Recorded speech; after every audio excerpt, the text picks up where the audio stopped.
Assalamualaikum warahmatullahi wabarakatuh. Kembali lagi di channel Taufik Kurrahman. Di sini saya akan membahas tentang bagaimana meningkatkan kekayaan hingga 2000% dalam waktu 6 bulan atau kurang dengan marketing.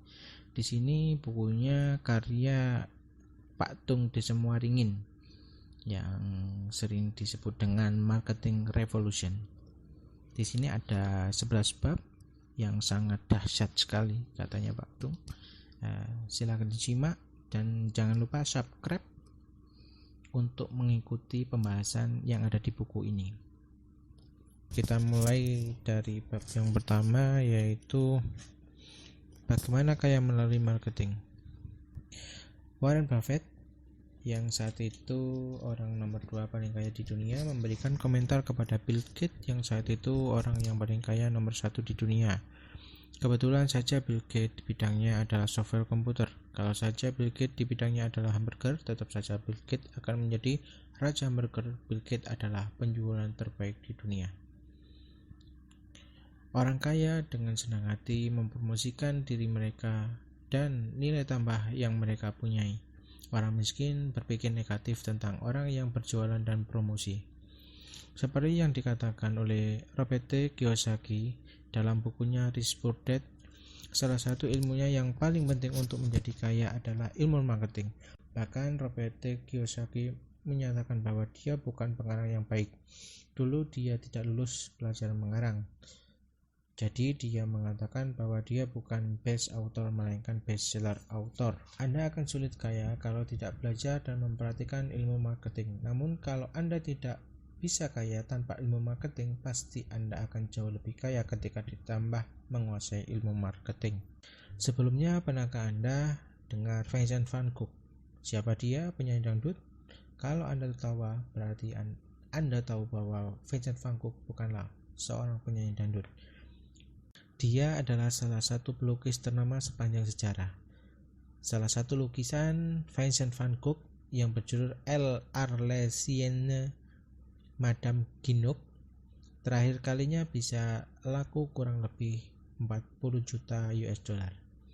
Namun tahukah Anda bahwa umur hidupnya ia tidak bisa menjual satu lukisan pun dari koleksinya. Ia begitu miskin sampai harus membeli bensin untuk kendaraannya dengan menukarkan salah satu lukisannya yang kini sudah bernilai puluhan miliar rupiah.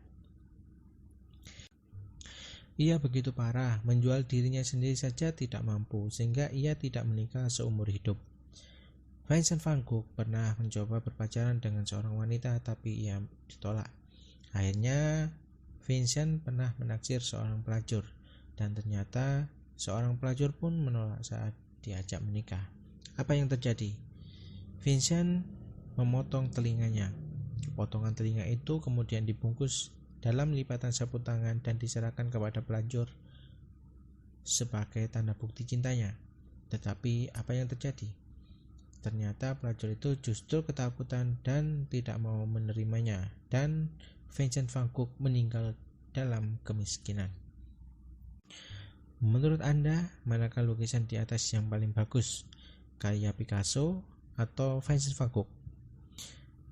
Semua pasti relatif. Tidak ada yang salah, tidak ada yang benar, tetapi yang jelas Pablo Picasso kaya, Vincent van Gogh miskin. Pernahkah Anda tahu seseorang bernama Pablo Picasso yang karyanya lukisannya dalam pandangan saya yang awam terhadap lukisan mungkin relatif kurang bagus dibanding Vincent. Bagaimana menurut pendapat Anda? Namun dalam hal ini Pablo Picasso sangat ahli dalam menjual. Dia seringkali melakukan pameran di hotel-hotel terkenal. Dalam undangannya tercantum juga list nama-nama yang diundang serta jabatannya seperti gubernur, para artis terkenal, dokter, pengusaha, dan orang terkenal lainnya. Pada waktu itu seorang artis mau hadir mungkin terutama bukan karena lukisan Pablo Picasso, melainkan karena ingin bertemu dengan gubernur. Dokter ini ingin bertemu dengan artis, pengusaha ingin bertemu dengan gubernur, dan seterusnya, sehingga banyak sekali kalangan berkelas hadir berbagai acara pameran lukisannya. Pablo mengundang satu persatu tamunya untuk melihat lukisannya di satu tempat eksklusif tertentu.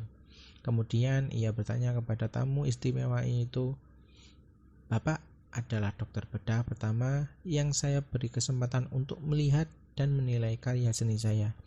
Kira-kira berapa harga tulisan ini yang layak untuk Anda?" Tentu saja orang-orang yang punya status ekonomi dan sosial tinggi tersebut akan memberikan nilai tinggi terhadap lukisannya. Demikian seterusnya. Kemudian tamu undangan diundang secara eksklusif dan diminta komentar serta perkiraan harganya. Setelah itu mereka dikumpulkan oleh Pablo Picasso untuk ditemukan dalam forum dan diberitahukan berapa harga yang diberikan pada lukisannya oleh para tamunya. Karena lukisannya hanya satu, jadilah persaingan di antara para tamu undangan untuk memiliki lukisan itu dengan memberikan harga setinggi mungkin. Dengan demikian, Pablo mampu mendapatkan harga yang tinggi untuk setiap lukisannya. Begitu piawainya ia menjual lukisannya, lukisan yang sebenarnya kurang menarik membuat Pablo berhasil menjual begitu banyak lukisan dengan harga tinggi. Ia mampu menjadi pelukis terkaya semasa hidupnya. Salah satu lukisan yang berjudul dengan Dora Maar Wit Cat kini diperkirakan bernilai 50 juta US dollar. Ia sangat pandai, baik dalam menjual lukisan maupun menjual dirinya, yang membuat berhasil meyakinkan istrinya ketika ia ingin punya istri simpanan tanpa membuat istri pertama marah.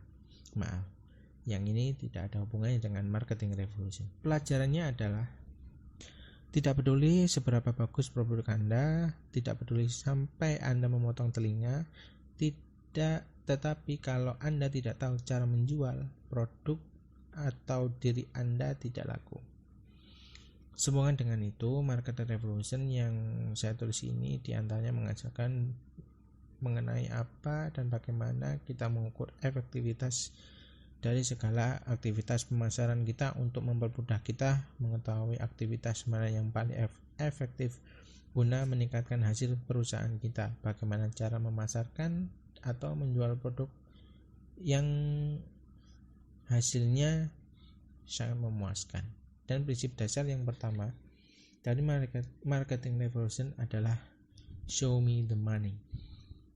Dengan prinsip pertama ini, kita akan dapat mengetahui dengan lebih terperinci berapa besar biaya yang kita keluarkan dan berapa besar hasil yang kita peroleh. Dalam penelitian saya, banyak orang yang bertanggung jawab dalam bidang marketing, terutama dari perusahaan kecil, sangat jarang, bahkan tidak pernah mengukur tingkat efektivitas strategi marketing yang dilakukan. Banyak di antara mereka misalnya mencetak brosur dalam jumlah besar dengan biaya yang besar, namun dari brosur tersebut mereka tidak tahu berapa hasil yang didapatkan. Atau mereka yang gencar memasang iklan di berbagai media massa, tetapi mereka tidak tahu berapa hasil yang didapatkan dengan pembuatan iklan-iklan tersebut. Dalam perjalanan hidup, bisnis, dan pekerjaan, saya selalu belajar dari para tokoh terkenal di dunia dan perusahaan-perusahaan besar dunia yang sudah terbukti bertahan selama puluhan tahun. Dalam benak saya selalu muncul beberapa pertanyaan besar. Bagaimana mereka bisa terus bertumbuh dengan dahsyat hingga berpuluh-puluh tahun? Kita bisa memulai menganalisis apakah pada waktu perusahaan-perusahaan besar seperti McDonald, General Electric, dan Coca-Cola berdiri, mereka lebih dulu menentukan visi, misi, dan nilai-nilai perusahaan mereka, ataupun analisis SWOT, strength, weakness, opportunity, dan threat? Jawabannya tidak, karena mereka tidak menerapkan tradisional marketing. Mereka menerapkan satu marketing dengan sistem bottom up, bukan top down, artinya dari taktik lebih dulu baru strategi. Coca-Cola pada awalnya bisa membuat resep minuman yang bagus, ternyata berhasil, baru kemudian dibuat grand strateginya yang begitu besar. Demikian pula halnya dengan McDonald yang pada mulanya merupakan restoran fast food yang sangat cepat dalam penyajiannya. Salah satu rahasia kesuksesannya adalah bisa menggoreng kentang dengan sangat renyah. McDonald mempunyai taktik bagaimana menggoreng kentang dengan hasil begitu cepat, fresh, renyah, dan terasa enak. Setelah semua kelebihan tersebut menonjol, kemudian baru membuat grand strateginya yang jauh lebih besar lagi terkait dengan sistem dan berbagai aspek lainnya. Hingga akhirnya McDonald dibeli oleh Ray Kroc dari tangan McDonald bersaudara. Selanjutnya Ray Kroc mengembangkan dengan sangat dahsyat secara bertahap. Banyak orang mengira mungkin kita akan adalah salah satunya bahwa Ray Kroc dan McDonald mengambil keuntungan dari bisnis hamburger. Bukan Anda salah, ia mengambil keuntungan jauh lebih besar dari bisnis properti yang ada di dalamnya, bukan dari bisnis waralabanya. Pada saat Ray Kroc datang ke salah satu universitas top di program S2 MBA, ia menanyakan kepada para mahasiswa di sana, menurut kalian, saya ini pengusaha apa? Semua mahasiswa di dalam kelas tertawa. Semua menjawab, ya, pengusaha hamburger. Semua orang juga tahu. Ia menjawab, bukan, saya adalah seorang pengusaha properti. Ternyata Ray Kroc dan McDonald punya bisnis properti yang sangat dahsyat. Ia punya sistem yang kemudian menjadi taktiknya yang ada di dalam grand strateginya, yaitu bisnis hamburger. Setiap kota atau daerah yang memiliki tempat paling strategis di Amerika dan di seluruh dunia kini menjadi miliknya. Cara yang ditempuh sangat sederhana. Orang yang mau bekerja sama dengannya, yang membeli franchise-nya, diminta untuk membayar lebih dahulu royaltinya dan harus punya tempat yang strategis. Biasanya Ray Kroc melalui para staf ahlinya memilih tempat pojok yang paling strategis di satu kawasan kota tertentu. Jika calon franchise tidak bisa menyediakan tempat yang strategis, pihak McDonald akan membeli propertinya. Lalu mereka diminta untuk membayar sewa kepada pihak McDonald dengan berbagai penelitian yang lengkap dan keyakinan yang kuat bahwa bisnis hamburger akan sangat laku. Akhirnya McDonald memakai uang mukanya untuk membeli berbagai properti strategis tersebut dan sisanya dicicil. Ternyata tokonya bisa mencicil sendiri yang diperoleh dari hasil keuntungan yang ada, sehingga pada giliran setelah sekian tahun lamanya tanah di lokasi-lokasi yang strategis itu menjadi miliknya.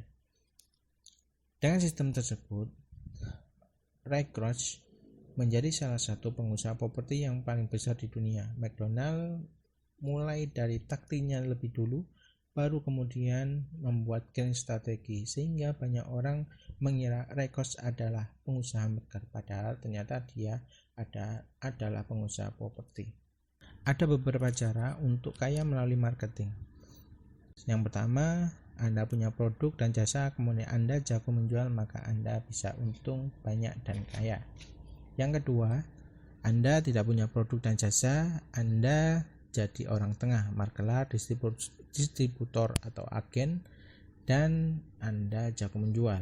Anda bisa untung banyak dan kaya. Anda tidak punya produk dan jasa, Anda jago menjual dan marketing. Anda menjadi konsultan, menerima bayaran besar, komisi atau bagi hasil mendapatkan saham, Anda jadi kaya. Keempat, karena Anda jago marketing dan negosiasi, Anda beli perusahaan yang tidak laku. Anda memperbaiki perusahaan tersebut, Anda jual sahamnya sebagian atau semua